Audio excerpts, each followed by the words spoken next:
The central fingertip skills of microsurgery are extremely simple, and you will learn them quicker than you think and better than you think. But you cannot learn these skills and you cannot use them unless you first pay attention to the preconditions of microsurgical skill that I'm going to talk about now. Whenever I see people getting into trouble in microsurgery, and whenever I get into trouble myself, it isn't because of any innate lack of skill at fingertip level, it's because of lack of preparatory thought, lack of preparatory skill. You can't do this fine work unless, first, you're in the right frame of mind. We're going to talk about that quite a lot. You can't do this work unless you are comfortable.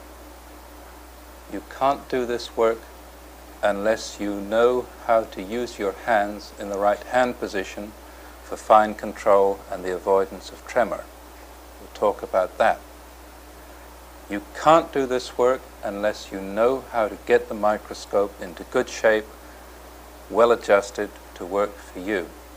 And lastly, you can't do this work unless you have good instruments and know how to keep those instruments in good shape. So, in this preparatory talk, we'll cover those 5 seemingly rather different areas, which all have this one thing in common, that they're absolutely essential preconditions for good microsurgical work. And listen up, I beg you, because they are more important than you now perhaps appreciate.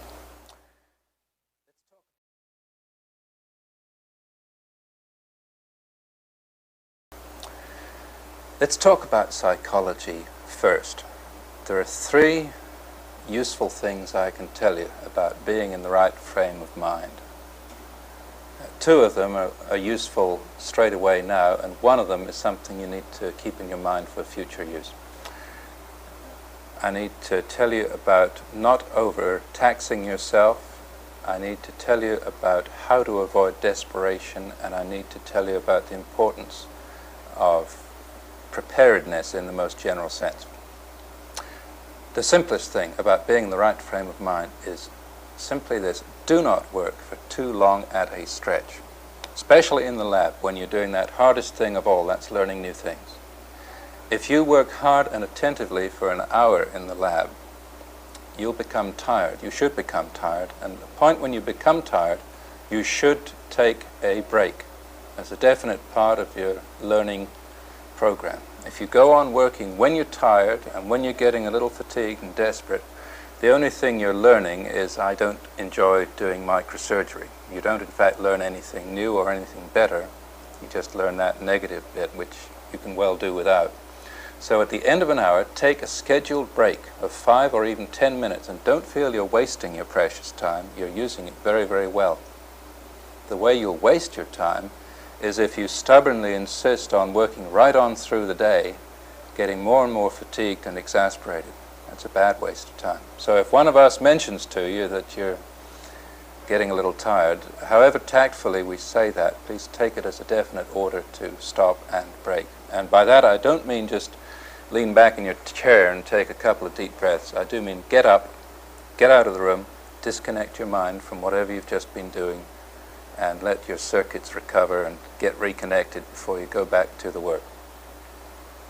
Clinically, this is important too.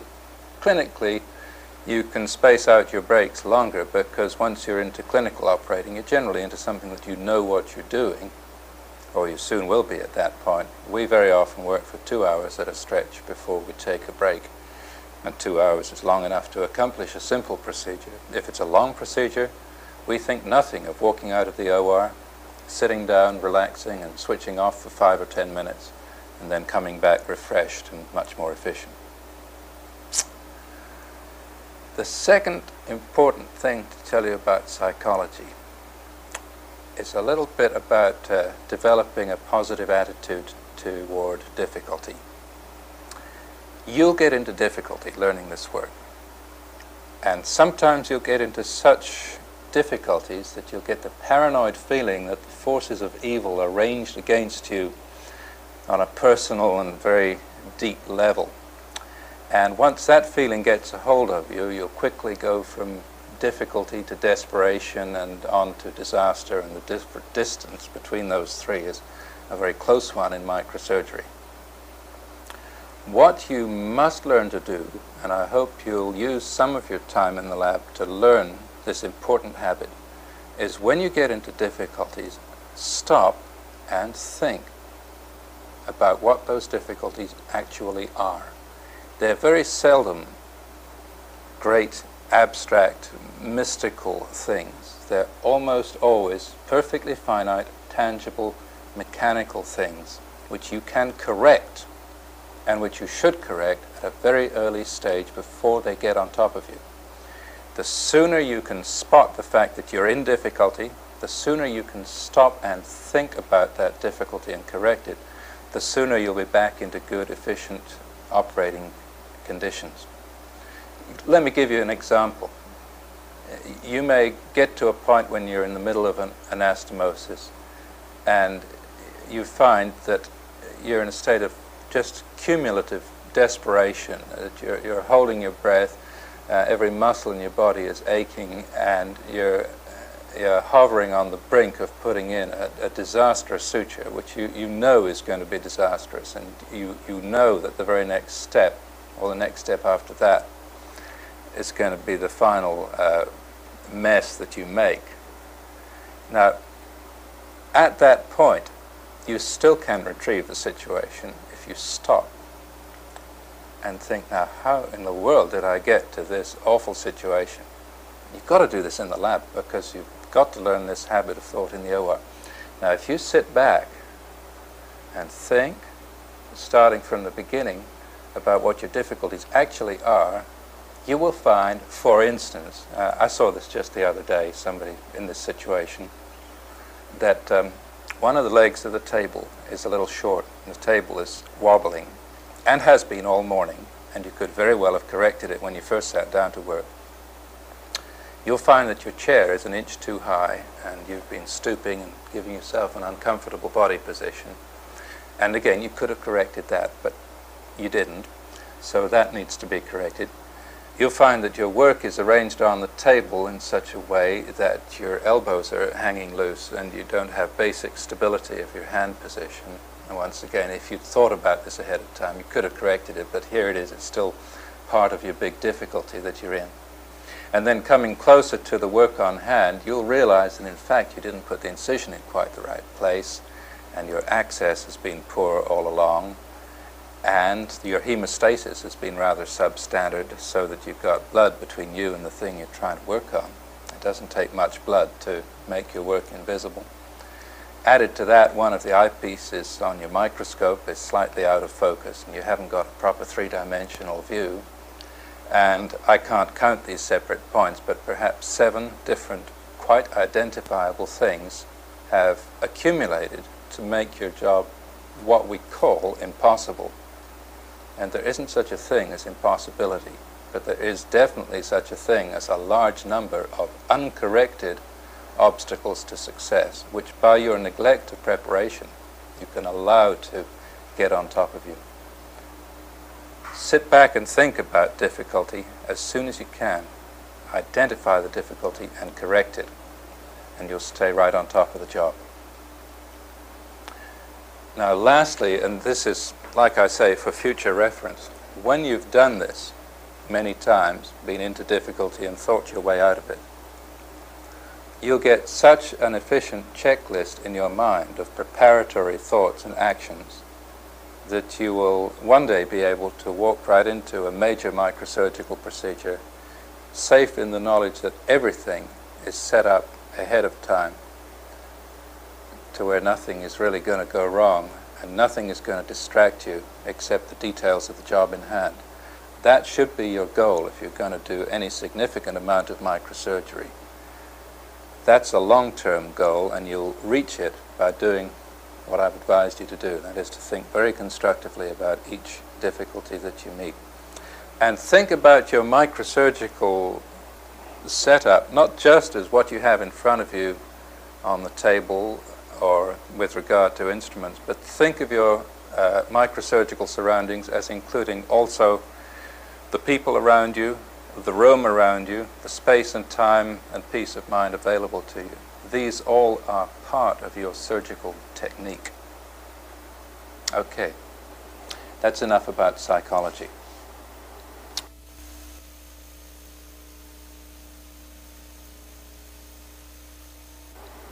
And the next thing I want to talk about, you might think is also very abstract, and that's comfort. Now, comfort is not, in fact, an abstraction at all. It's not a luxury either. It's an essential in microsurgical work. Comfort is neglected by surgeons in other fields because it's not strictly necessary for success in many other surgical fields. It's considered, indeed, a little effete to insist on being comfortable while you work. Well, in microsurgery, it's very different. It only takes a little discomfort to invade quite seriously that part of your mind which is supposed to be concentrating on the job you're doing. And added to that, microsurgery is special in that you're locked into one particular body position. And if that isn't a comfortable position, there's nothing you can do to change it. It gets worse and worse and worse, and you can't move out of that position. And very soon a little discomfort becomes a very, very big one. So let's look at the business of being comfortable in quite a practical way. First, to define comfort and what it is. That's very simple. Comfort is a state of body position in which the minimum number of muscles are working in order to maintain that position. That's what comfort actually is. Now let's see how we achieve that. It starts at floor level. And there's some very important things to remember at floor level every time you sit down to work. You must sit in such a way, particularly with regard to your feet, so that your trunk has good 3-point support. Those 3 points being your seat and your 2 feet. Now, if you looked at this from above, you'd see that what we've got is a triangle here between the feet and the seat, and that's a very stable situation.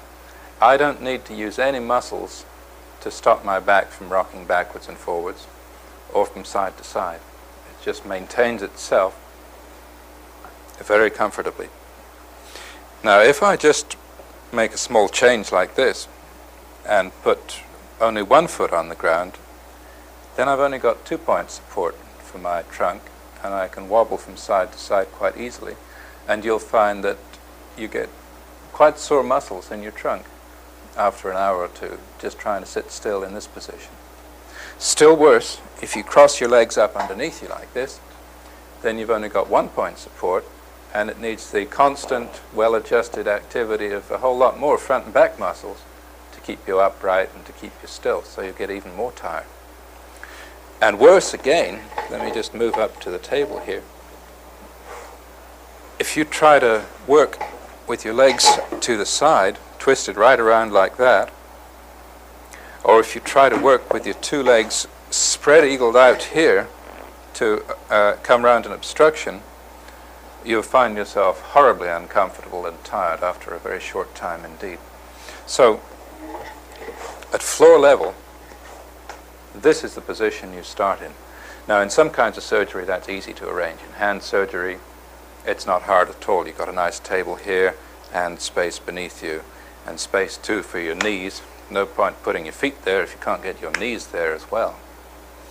In head and neck surgery, it's a little more difficult because you've got that rather thick table here, and you've also got just down here the pedestal with all the knobs and levers and such like things. And we solve that problem in head and neck surgery by turning the patient round and putting the head on the foot end of the table. That way we have free space. When you're doing the kind of surgery that involves working on the middle part of the trunk, then you are really up against it because you have that enormous obstacle on the floor, which is the central pedestal of the operating table. And you really have to make some enormous adjustments to the patient's position on the table, slide him a long way down the table, put a huge leg extension on the table, even sometimes put a prop underneath that leg extension so the whole thing doesn't capsize. Anything so that you can do this. Don't suffer It isn't smart. It's simply foolish to suffer in terms of body position. Moving now from floor level, let's consider the table in terms of comfort. It's essential to have a very steady table that doesn't move up and down or sideways when you work on it. It's important to have a table which is fairly shallow so that you don't have anything impeding your knees. And it's important to have a table that's wide enough that you can get yourself and your work, and if necessary your assistant's arms, on it and rest your forearms in this fashion. It's no good having a table, and it's no good having a work position which dictates that you work like this with your elbows off the table. That's an absolute no-no. If you have your elbows hanging free, then a whole lot of muscles have to get to work to hold your elbows still. These muscles and these muscles. And if you work like that for any length of time, you'll not only have rather poor control of your hands, but you'll have a sore set of shoulders and a real stiff neck, and that's well worth avoiding. So just have your work set up here, well on the table. You don't need to have your olecranon right on the table, but you do need to have the center of gravity of your forearm on the table, like so. Now the next thing which dictates the comfort of your position is the height of the microscope. Let's bring in this microscope. I don't have it switched on at the moment. That doesn't matter. Once the microscope has been brought into focus on the work you're going to do, the position of the eyepieces tells you where you've got to have your head. And if you don't have your head sitting at just the right height to look down those eyepieces, you're going to be mighty uncomfortable. Now this has a lot to do with the height of your stool. Let's see if I have the height of my stool right. I probably don't. If I sit here and I bring myself to look down the microscope, if I keep my back straight and my neck straight, as I should, then my eyes are that much too high to see comfortably. To look down the microscope, I would have to slump down here and bend my neck in this way, and that's not comfortable, believe me. So I need to put my stool down.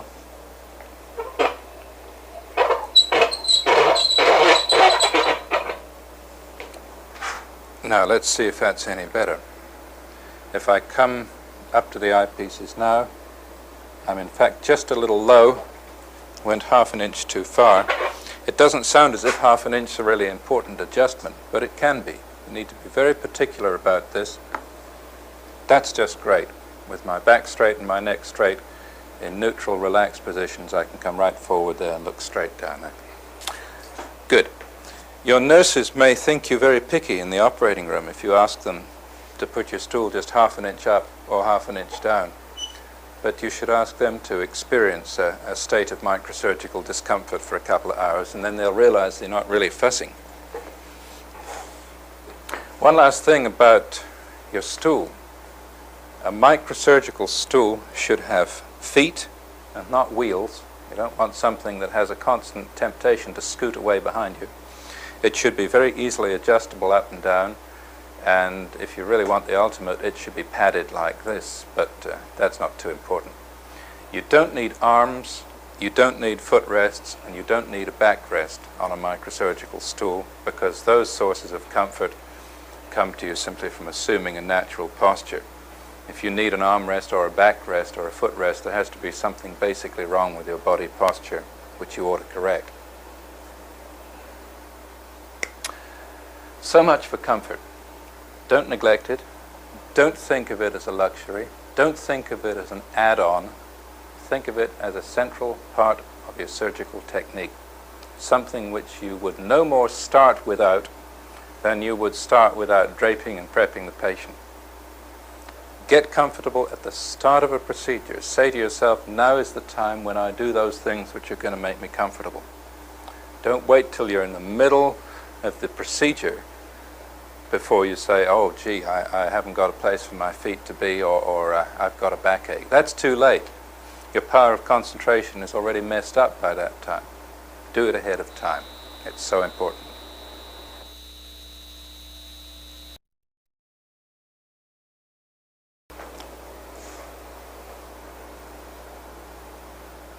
The next really important thing I have to talk about is hand position and the avoidance of tremor. If this is the first time you've done any microsurgical work, you'll be worrying about whether you have a tremor that's going to make your work difficult. Well, if you have a tremor, you're in very good company, because I don't know anybody who doesn't have a tremor.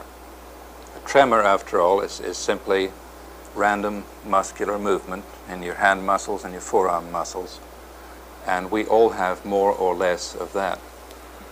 There isn't really such a thing as a steady hand in microsurgery. You hear about the microsurgeon's magical steady hand. This is a myth.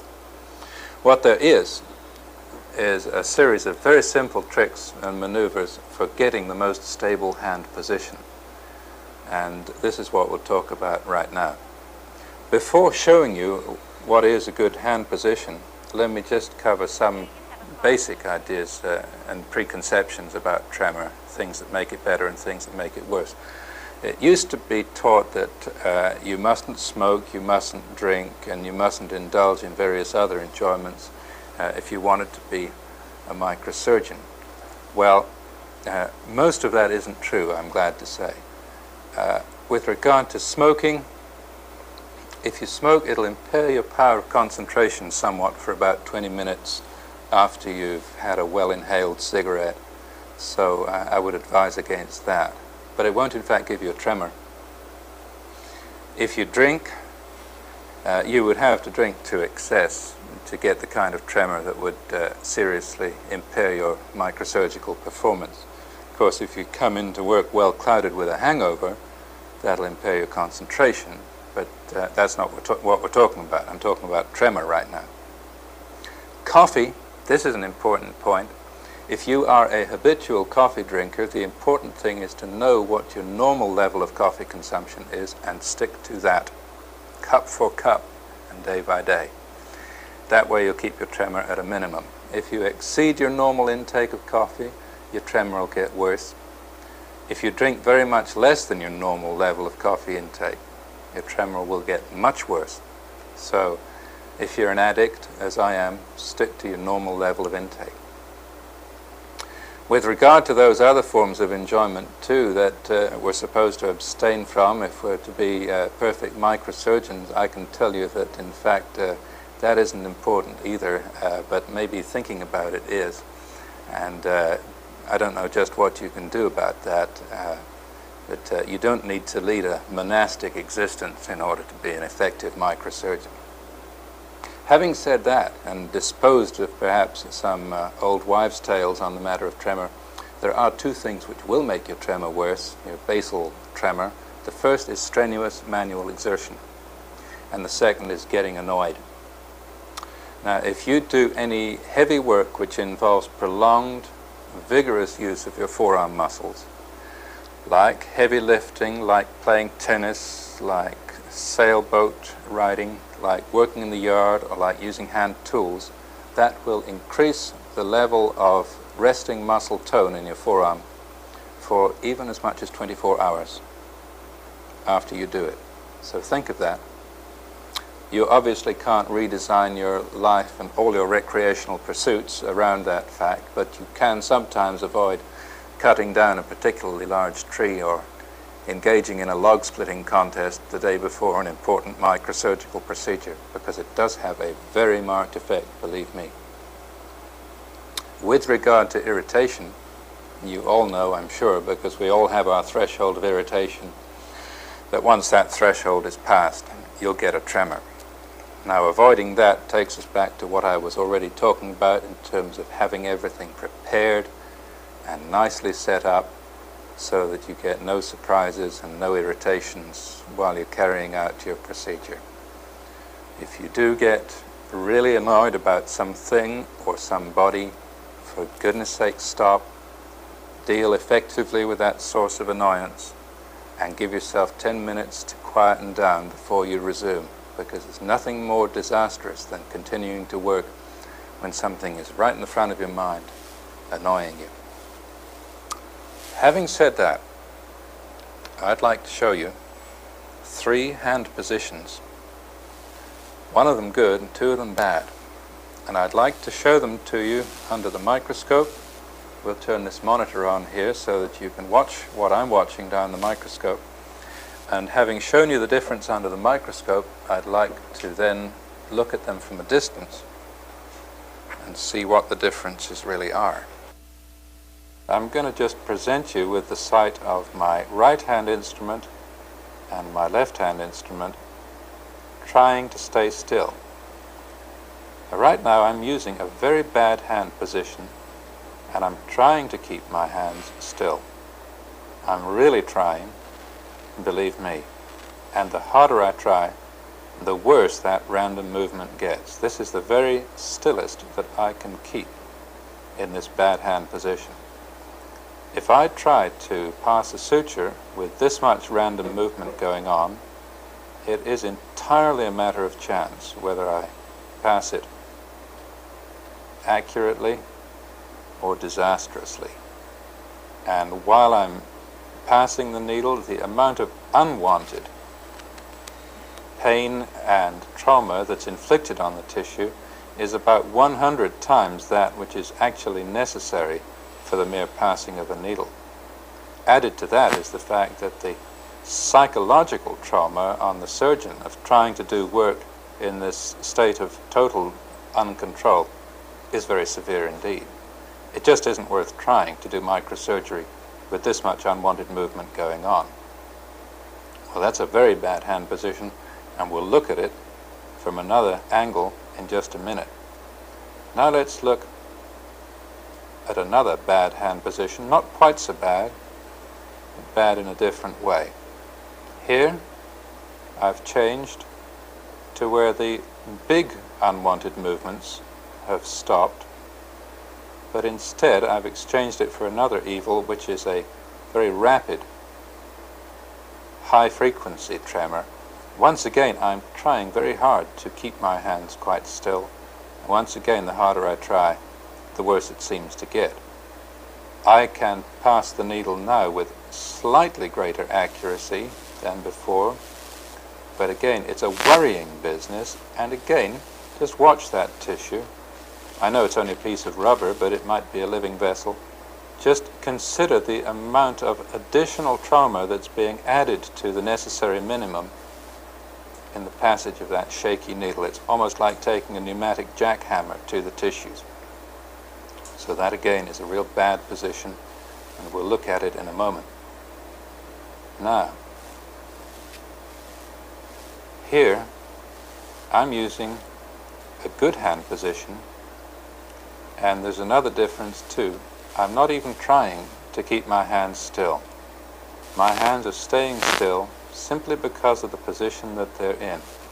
And I can maintain this position effortlessly just for as long as I please. I can make a little circling motion there deliberately, which is only a few thousandths of an inch in diameter. And it's the only movement that's going on. I can pass this needle, which I'll just do in slow motion here, in the absolute assurance that the only movement that'll happen is the movement which needs to happen and which I intend to happen. There's no trauma there except the absolute minimum which has to be. And there's the peace of mind of knowing that in this hand position, nothing unwanted is going to happen. Now, let's take a look at that hand and that position from a distance here, and perhaps if you could come to where we can see my hand closer, I'll really be able to show you this in detail. While I'm showing you this, you might like to just take one of these instruments each and put it in your right hand so that you can, to some extent, copy what I'm doing. There we go.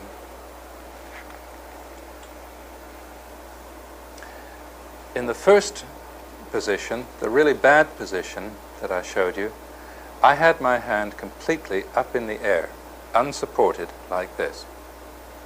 In that position, any movement that I made with my upper arm, with my neck and shoulders, with the lower part of my body, could all be transmitted straight through this fine system of levers right down to my fingertips. There's no effective support whatever.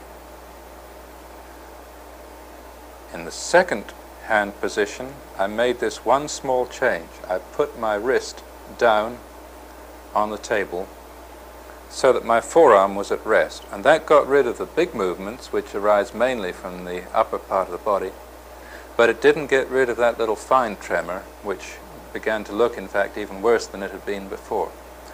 Now, that fine tremor arises from the fact that muscles are working, these muscles right here, and they're working to keep the hand up off the table. For as long as those muscles go on working, that's the extensor carpi radialis, that very fine tremor at the tip of the needle will continue. So I don't need to tell you what I did to achieve that very fine control that you saw in the third and good hand position. I'm sure you figured it out already. I put the tip of my hand down, and that is enormously important. The tip of your hand must be resting on something solid, and when I say the tip of your hand, in the case of most people, hand, this means the tip of the middle finger. This must be resting either right on the table, like so, or stacked up on one of its neighbors, or even two of its neighbors, but there must be something solid directly below that middle finger in order for you to have fine control. Now, you may say, that's all very well in the workshop and on the workbench. What about the operating situation where you don't have a good solid support? Well, we'll come to that later, and I'll show you what a good operating hand position is. It's a modification of this, which we'll come to in due course. Right now, let's concentrate on this basic workbench position and consider some further details of it.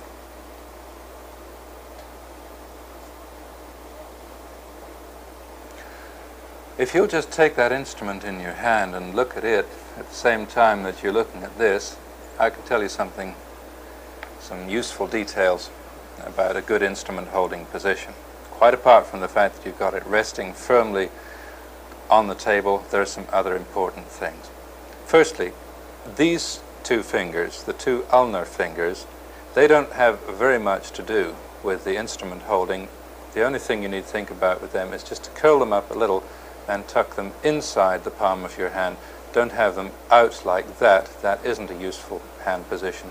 If you just curl them up like this, they'll stay out of the way. Now let's think about those three important fingers, the thumb, the index, and the middle. As you'll notice, they're neither hyperextended, which is uncomfortable, nor are they hyperflexed, which is also uncomfortable. You may have heard that you ought to hold a micro instrument as though you were holding a pen. Well, a lot of people hold a pen like that. Don't do that. Just have them comfortably semi-flexed, like so. You need about an inch of the instrument projecting beyond the tip of your fingers. If you have too much, then you can't rest the tip of your fingers on the table. If you have too little, then you can't get to work at all. So about an inch is correct. And for most people with normal-sized hands, these 13-centimeter instruments are a much better length than the rather tiny instruments which used to be standard in microsurgery. They're better because you can rest them against the MP joint of your index, which is a good place to rest something. If you have something which can't be rested against that joint, you just don't have so much control over it. Now, another important point which you can't see so well from this angle, but which we'll see better from straight in front of the hand, is how these three fingers come together. These three fingers, if you look at them closely, the three essential fingers of the famous chuck grip, are touching one another. And that's a very important point. They're not set apart from one another. They're gently touched together. And the instrument just looks out from a little hole in the end there. The fingers are touching all the time. Now that's important because if you ignore this simple point and let your thumb float free here, free of the other fingers, you'll find that this happens. the side of the instrument which is controlled by the thumb will constantly be subject to this little tremor. I'm exaggerating it deliberately here, of course. It's a little tremor which comes from the thumb itself. That thumb tremor can be completely damped out if you simply touch the thumb against its neighbors. You'll then find that you can open and close the instrument with very perfect control and with much greater peace of mind than if you have the thumb standing out in the breeze like so.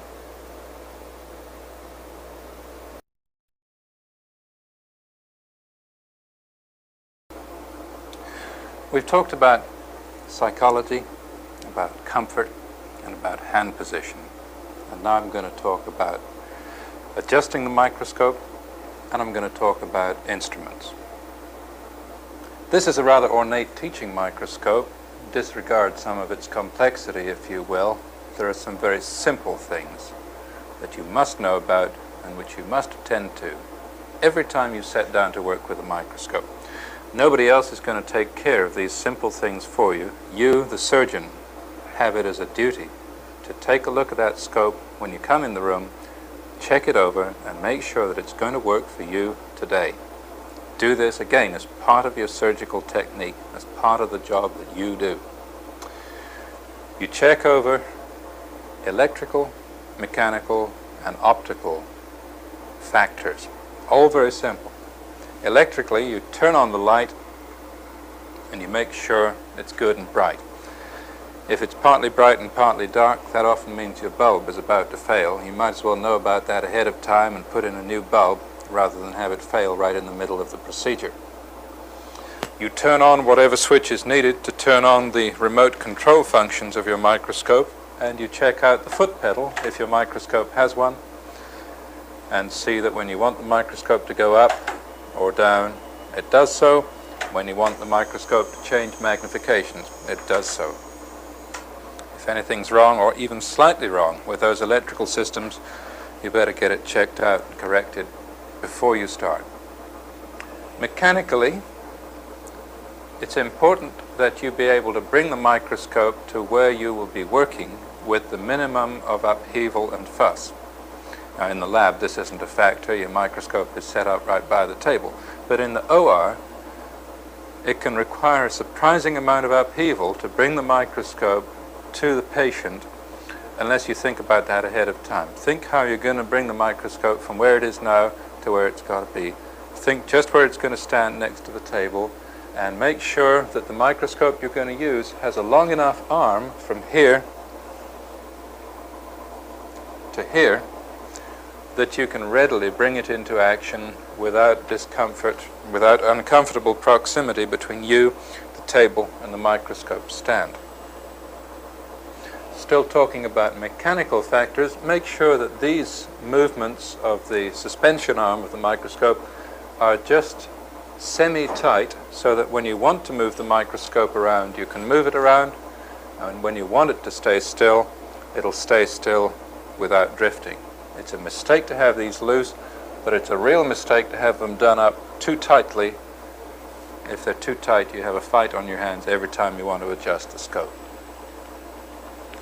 Mechanical factors continued on out to the business end of the microscope bring us to these two tilting adjustments. The tilting adjustment, both up and down and sideways, is frequently used to give us a combination of a good access of view and also good comfort of body position. And it's the one adjustment which you sometimes have to wait till you're in the middle of the operation before you finally set it. Once it's set, that does need to be screwed up rather tightly, otherwise your microscope's liable to capsize. Now, so much for mechanical factors. Let's finally get to some quite important optical factors, very simple ones. Your lenses need to be clean, and the top-end adjustments need to be correctly made. Once you've attended to all those things, your microscope's ready to use. Now, this objective lens gets dirty very readily. Blood will sometimes get onto it, but more frequently Ringer's solution or saline irrigation solution will get onto it, and it'll dry off and form a little frosting which will really impair your view. So you check that out. Don't assume that anyone else has checked it out before you, because they won't have. You can clean that with a plain piece of cloth, not too fluffy, and at the same time clean your eyepieces. Make sure no dust has got in there. That brings us to the adjustment of the top end of the microscope. And I think, just so that I can show this to you readily, I'll take the top off the microscope, although it certainly isn't necessary to dismantle the microscope in order to make these adjustments. The top end of the microscope has two adjustments which have to be made personally for you. The first is the interpupillary distance, and the second is the individual eyepiece focusing adjustment.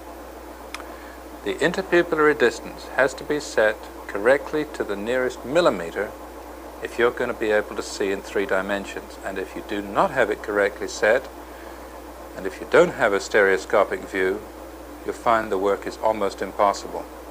Now, if you haven't looked down one of these before, let me give you a word of advice. Don't try and set the interpupillary distance with your eyes right up against the microscope. Set that interpupillary distance after just backing off by an inch. Just back off by this much, and then either push them together, pull them apart, keep on adjusting them till you see equally with both eyes. If you have your eyes too close up here, you'll see 2 great big circles, and it won't be too easy for you to tell when you've just got them coinciding exactly. But if you back off by 1 inch, instead of looking at 2 great big circles down those eyepieces, you'll be looking at 2 little bitty spots of light, and it's very easy to bring them just exactly together. Then you've got your interpupillary distance correct. A lot of microscopes have a little millimeter scale set right here. If you know what your interpupillary distance is, that's fine. Just set it right there. Last but not least, and most confusing to many, let's cover this adjustment here, the individual eyepiece focusing adjustment. This must be set correctly for you, for your eyesight, before you sit down to work. This isn't the adjustment by which the whole microscope is brought into focus. This is the adjustment by which you bring yourself into agreement with the microscope. If you have normal eyesight, all you need to know is that this adjustment should be set right on 0, and it'll be correct for you. 0 on one eyepiece, 0 on the other eyepiece, and you're all set to go. If you're nearsighted, then you must set it to -1 or 2 or 3, depending on how many diopters of eyepiece correction you have. If you know your prescription is -1.5 diopters, you set it right like that, to -1.5. If you're farsighted, you set it to +1, +2, +3, and so forth. Now, why is this important?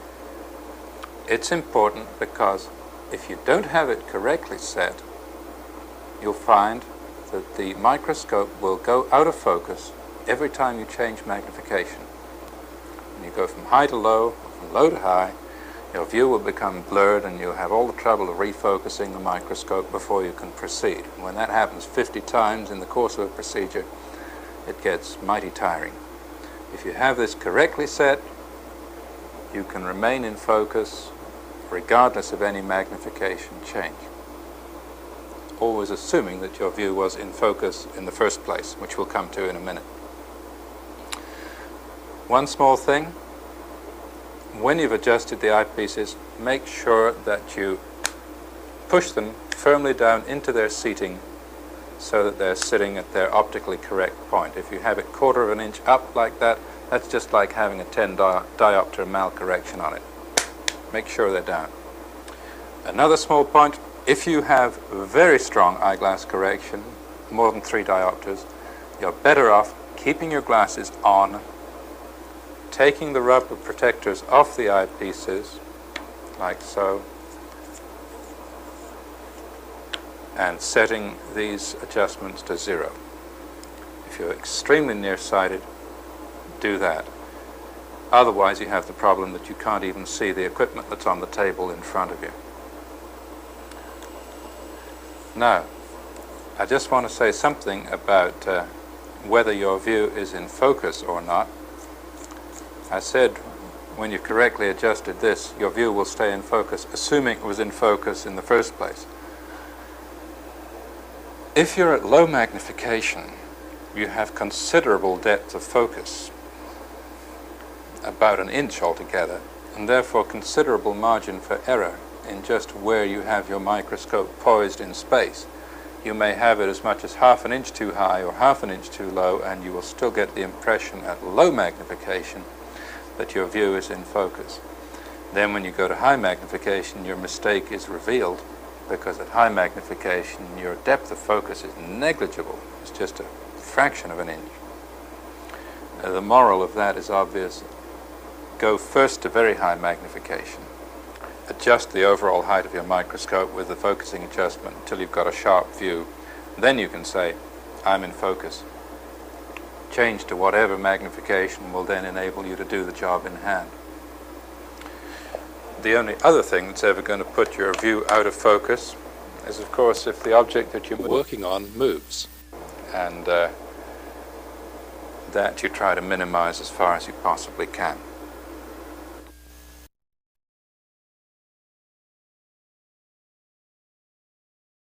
So finally, let's talk about instruments.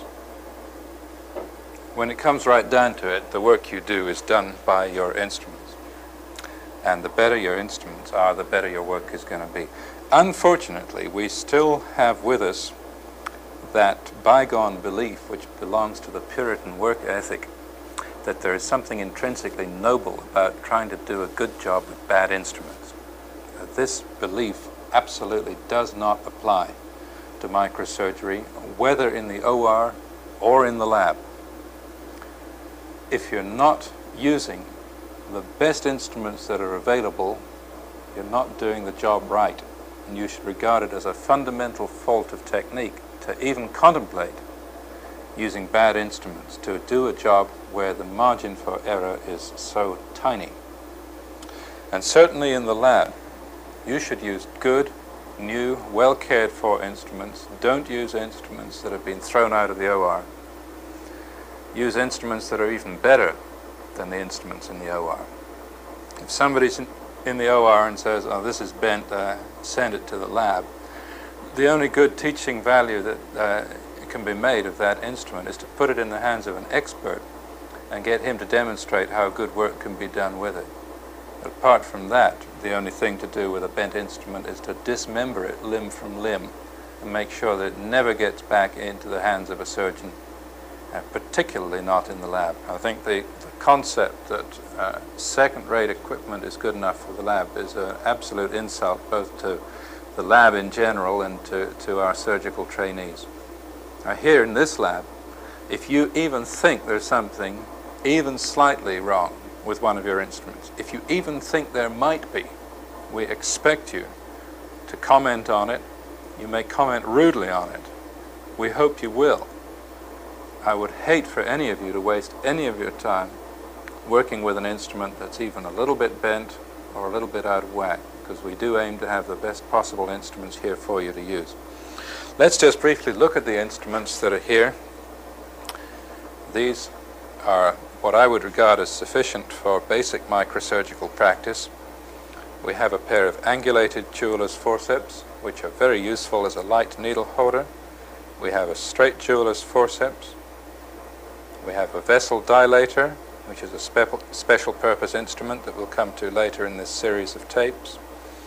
We have two pairs of scissors, a curved round-pointed dissecting scissors and a straight sharp-pointed adventitious scissors. We have a little clamp applicator forceps which goes with this double clamp, of which we'll see plenty more at a later stage. And for our initial access and exposure, we have a scalpel, a pair of toothed ophthalmic forceps, and a pair of ring-handled scissors. Lastly, but not least, a little piece of blue plastic background material completes our instrument set. These instruments live on a foam rubber pad, and unless they're in your hand, they should be back on that pad. When it comes time to clean them, they should be picked up one at a time and put in the cleaning bath. We'll talk about instrument cleaning in just a little while. I'd like to turn to the other camera. I'd like to say a few general words about instruments, not in the lab, but in general. If you're going to do any amount of microsurgical work, it becomes essential for you to have your own instrument set. It needn't be a very grand instrument set, they needn't be very expensive, but they must be yours, and they must be only yours, and they must be well cared for. And here are a few general thoughts on that.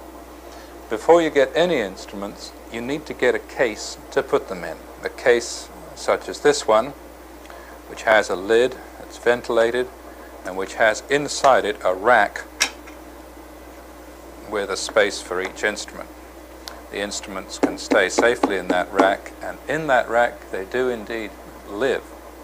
They live in that rack when they're in storage, they live in that rack when they're being autoclaved, they stay in that rack when they're brought to the operation and they're put on a Mayo stand beside you, and they only come out of that rack when you're good and ready to use them.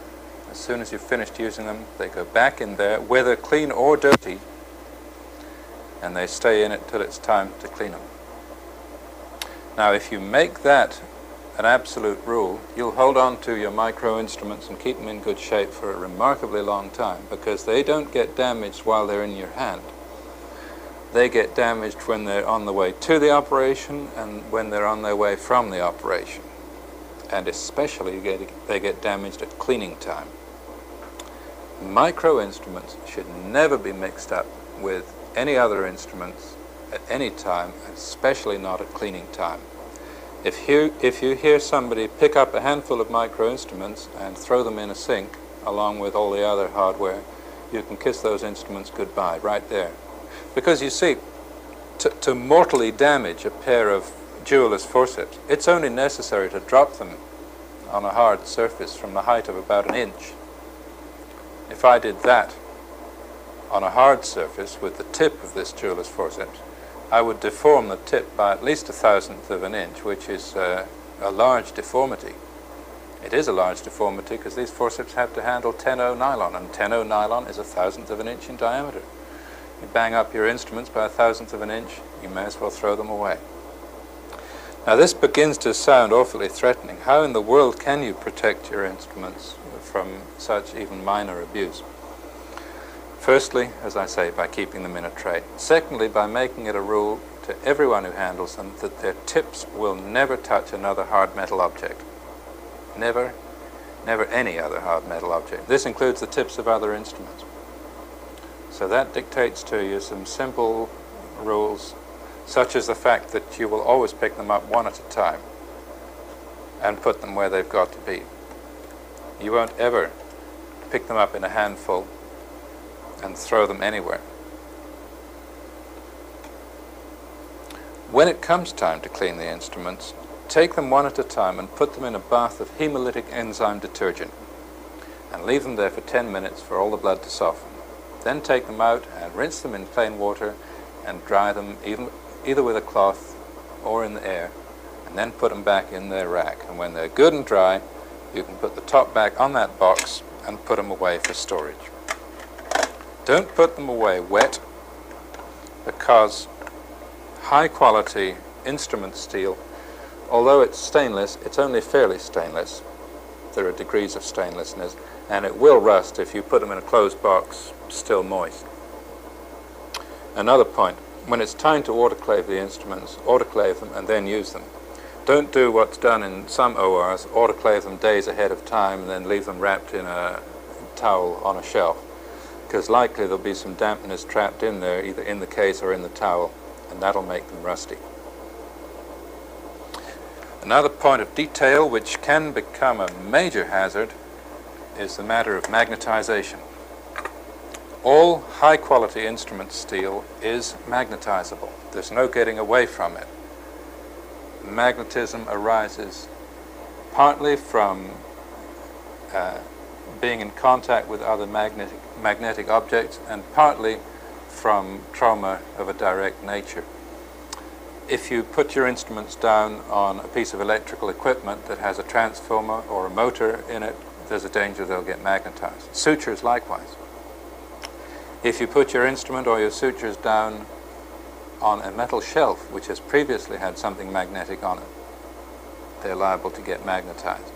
And the first thing you'll know about it is when you sit down and try to do a job of work and you find the needle is either running away from your instrument or vigorously adhering to it. The cure for this, there's no absolute means of preventing it from happening in a normal OR, but the cure for it is to have a simple demagnetizing coil such as this one, place the instrument inside the coil, turn on the current, and slowly but slowly withdraw the instrument until it's 2 feet away, and then turn off the current. It's a very easy thing to do. It's a very easy thing to buy, and it's really a very small problem once you have the means of cure at hand. Well, that completes what I have to say about the basic preconditions of microsurgical work. What I suggest you do at this point is to sit down with your microscope, get comfortable in your place of work, and without any further instruction, take a piece of practice rubber and do a little suturing with the positive intention of getting a little bit frustrated and experiencing a little bit of preliminary difficulty. Not in any masochistic way, but so that when you come to look at the tape on suturing technique, some of those many, many points of detail that are on that tape will have some meaning to you. So that's what I suggest we do at this point.